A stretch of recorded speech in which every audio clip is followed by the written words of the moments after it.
அனைவருக்கும் வணக்கம். சிம்மராசினியர்களான உங்களுக்கு நிகழ இருக்கும் மகாலய அமாவாசையான இன்றைய தினத்தில் நீங்கள் என்ன செய்ய வேண்டும், என்ன செய்யக்கூடாது, என்ன செய்தால் என்ன மாதிரியான நன்மைகள் உங்களுடைய வாழ்வில் ஏற்படும், குறிப்பா இன்றைய நாள்ல உங்களுக்கு என்ன மாதிரியான நன்மைகள் எல்லாம் ஏற்பட இருக்கு, கிரகநிலைகளின் ரீதியாக அமையிருக்கும் சாதகங்கள் என்ன, பாதகங்கள் என்ன, மேலும் என்ன மாதிரியான முன்னேற்றங்கள் எல்லாம் உங்களுடைய வாழ்வில் ஏற்பட இருக்கு என்பது குறித்தான முழுமையான பதிவு தான் இந்த வீடியோல நம்ம விரிவா பார்க்க போகிறோம். அந்த வகையில மகத்துவம் நிறைந்த மகாலய அமாவாசையாக இன்றைய நாள் அமைகிறது. அப்படிப்பட்ட மகாலயம் அப்படின்னா என்ன என்று பார்க்கும்போது, மறைந்த நமது முன்னோர்கள் மொத்தமாக ஒரு சேர கூடும் காலமே மகாலய பட்சமாகும். அதாவது மறைந்த நமது முன்னோர்கள் 15 நாட்கள் நம்மோடு தங்கக்கூடிய காலங்களை மகாலய பட்சம் என்று கூறுகிறோம். புரட்டாசியில் வரும் அமாவாசையே மகாலய அமாவாசை. அதற்கு முந்தைய பிரதமை ஆரம்பித்து 15 நாட்களும் முன்னோர்களை வழிபட பல்வேறு புண்ணிய பலன்கள் கிடைக்கும்.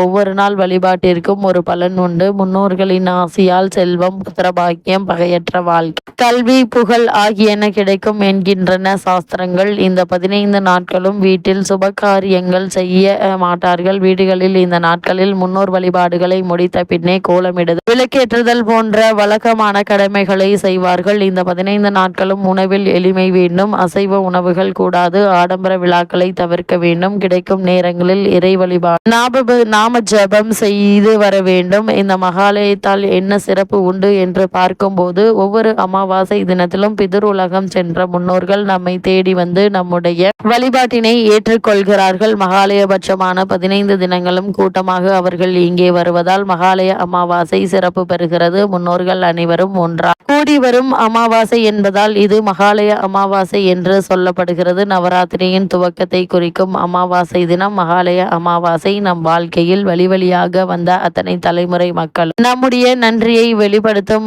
விஷயமாகவே இந்த மகாலய அமாவாசை விளங்குகிறது. அது மட்டுமில்லாமல் இந்த ஒரு வருடத்தில் வரக்கூடிய 12 அமாவாசைகளில் 3 அமாவாசை மிக முக்கியம். அந்த வகையில் மாத அமாவாசை, அதாவது குல முன்னோர்களுக்கான வழிபாடு என்றாலும் 3 அமாவாசை மிக முக்கியமானது. உத்தராணிய காலத்தின் துவக்கத்தில் வருகின்ற தை அமாவாசையும், தட்சியானிய காலத்தின் துவக்கத்தில் வருகிறக்கூடிய ஆடி அமாவாசையும் மிக முக்கியமானது. அந்த அமாவாசையில் தர்ப்பணம் செய்ய முடியாதவர்களும் செய்தவர்களும் தொடர்ந்து 15 நாட்கள் முன்னோர்கள் வழிபாட்டை இயற்றுவதற்கானதுதான் மகாலய பட்சத்தை பொறுத்தவரைக்கும். மறந்தவர்களுக்கு மகாலயம் என்றொரு வழக்கு மொழி உண்டு. ஏதோ ஒரு காரணத்தினால் முன்னோர்கள் வழிபாட்டை செய்ய முடியாமல் போய்விட்டவர்களுக்கும், ஞாபக மறதியால் மறந்துவிட்டவர்களுக்கும் மகாலய பட்சத்தில் குழுவாக வரும் முன்னோர்களுக்கு நீரும் சோறும் தந்து பசியையும் தாகத்தையும் தீர்ப்பதன் மூலம் நல்வாழ்வு பெறலாம் என்கின்றார்கள். அந்த வகையில் தென்புலத்தார் தெய்வம் விருந்தோங்கள் தானொன்றாங்கு ஐம்புலத்தாறு ஓம்பல் தலை என்கின்றார் திருவள்ளுவர். அது மட்டுமில்லாமல் நம் குடும்பத்தில் தோன்றி மறைந்தவர் நினைவுகளை பாதுகாப்பதும் அவர்களுக்கான வழிபாடு நிகழ்த்துவதும் தென்புலத்தார் ஓம்பல் ஆகும். இதற்கு தான் அமாவாசை வழிபாடு. சிரார்த்தம் எல்லாம் அமாவாசை என்று மறந்தாலும், வருடாந்திர சிரார்த்தத்தை மறந்தாலும், இதற்கென்று இருக்கக்கூடிய சிறப்பான பட்சமான மகாலய பட்சத்தை மட்டும் மறக்காது என்று சொல்லி இருக்கிறார்கள்.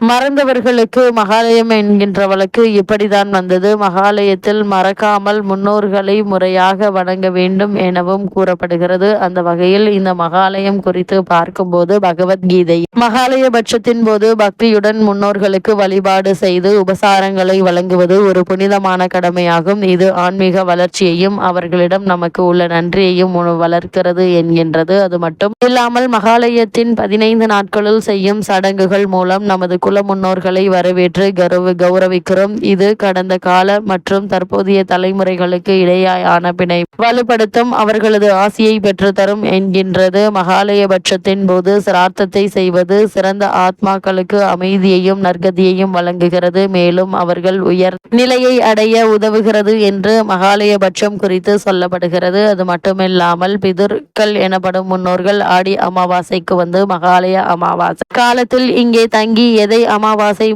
தை அமாவாசை முடிந்து பூலோகத்திலிருந்து தங்கள் பிதர்லோகத்திற்கு திரும்ப புறப்படுகிறார்கள். நாம் எப்படி வாழ்கிறோம் என்பதை தெரிந்து கொள்வதற்காகவும், நம்முடைய குடும்பங்களில் உள்ள தோஷத்தை நீக்குவதற்காகவும், தங்கள் சக்தியை பயன்படுத்தி நமக்கு நல்லாசிகள் வழங்குவதற்காகவும் நம்மை தேடி வருகிறார்கள். மகாலயபட்சம் முன் உள்ள நாட்கள் அவர்கள் வருகை நாட்கள், மகாலயபட்சத்திற்கு பின் உள்ள நாட்கள் நம்மிடமிருந்து விடை பெற்று திரும்பி செல்லும் நாட்கள்.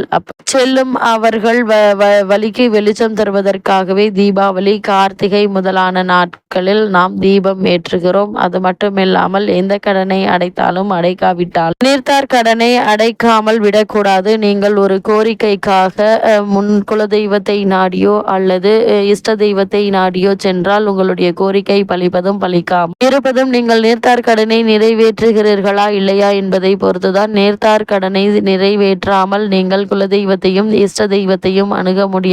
தாத்தாவுக்கு தாத்தா, தாத்தா அப்பா என்று வரிசையாக வரும் சங்கிலி தொடரில் இவ்வுலகில் வந்து வாழ்ந்து அடுத்த சக்தியை ஏற்படுத்திவிட்டு சென்றவர்களுக்கு செலுத்துவதும் நன்றி கடனாக தான் மகாலய வழிபாடு. எனவே எதை மறந்தாலும் இதை மட்டும் மறக்க கூடாது. தெய்வ வழிபாட்டை மறந்து விட்டாலும் கூட பிராய்ச்சித்தம் உண்டு. ஆனால் நீர்த்தார் வழிபாட்டை மறந்தால் பிராய்ச்சித்தம் செய்வது கடினம். அது குடும்பத்தில் பலவிதமான தொல்லைகளை உருவாக்கும். இது அவர்கள் கொடுக்கும் சாபத்தினால் இல்ல, அவர்களை மறந்ததால் வந்த விளைவு என்பதை புரிந்து கொள்ள வேண்டும். முன்னோர்கள் சிலர் வேறு பிறப்பு பிறந்திருக்கலாம் அல்லது முக்தி அடைந்திருக்கலாம். மறுபிறவிகள் எடுத்தாலும் முக்தியை அடைந்தாலும் அல்லது பித்ருலோகத்திலேயே இருந்தாலும் பித்ரு பூஜைகள் ஒரு வகையில் பித்ரு தேவதைகளின் மூலம் அவர்களை சென்றடைகின்றன. மறுபிறவி பெற்ற பின்னும் அது அவர்களுக்கு பயன் பெறுகிறது. அது மட்டுமல்ல, அவர்களை நினைத்து செய்யும் நன்றி உணர்வால் நமக்கும் ஏராளமான நன்மைகள் கிடைக்கும். நமது முன்னோர்களில் யார் யார் பிறவா நிலையை அடைந்துள்ளனர் என்பதை நாம் தெரிந்து கொள்ள முடியாததால் பித்ரு பூஜைகளை தொடர்ந்து நாம் செய்ய வேண்டும் என ஆன்றோர்கள் ரிஷிகள் வலியுறுத்துகிறார்கள். நாம் செய்யும் பித்ரு பூஜை என்றும் வீணாவதில்லை. அந்த வகையில் யார் யார் இந்த பித்ரு பூஜையை செய்ய வேண்டும் என்று பார்க்கும்போது தாய் தந்தை இல்லாத ஆண்கள் அவசியம் செய்ய வேண்டும். குழந்தை இல்லாத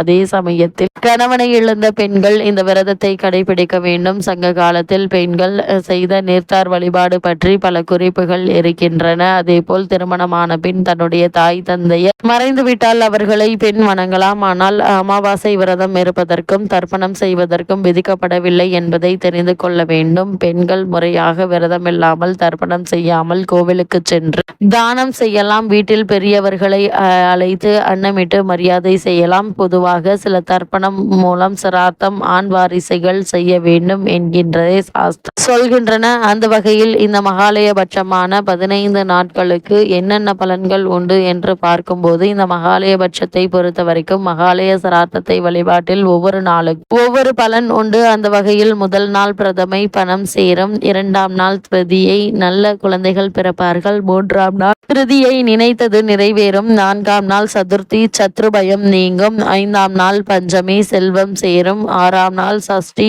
புகழும் கீர்த்தியும் உண்டாகும். 7ஆம் நாள் பதவி உயர்வுகள்ல தடைகள் நீங்கும். 8ஆம் நாள் அஷ்டமி அறிவாற்றல் கிடைக்கும். 9ஆம் நாள் நவமி திருமண தடை நீங்கும். குடும்ப ஒற்றுமை சிறப்படையும். 10ஆம் நாள் தசமி நீண்ட ஆயுள் ஆசைகள் நிறைவேறும், விருப்பங்கள் பூர்த்தியாகும். 11ஆம் நாள் ஏகாதசி கலை வளர்ச்சி உண்டாகும். 12ஆம் நாள் துவாதசி ஆடை ஆபரண சேர்க்கை உண்டாகும். 13ஆம் நாள் திரியோதசி தீர்க்க ஆயுள் ஆரோக்கியம் நல்ல வேலை தொழில் அமையும். 14ஆம் நாள் சதுர்த்தசி ஆயுள் விருத்தியாகும். 15ஆம் நாள் இவை அனைத்தும் உங்களுக்கு கிடைக்கும் என கூறப்படுகிறது. அந்த வகையில் சிம்மராசினாயர்கள் இன்றைய நாளில் முன்னோர்களுக்கு திதி தர்ப்பணம் கொடுத்து வழிபடுவது எண்ணற்ற நன்மைகளை உங்களுடைய வாழ்வில் ஏற்படுத்தும்.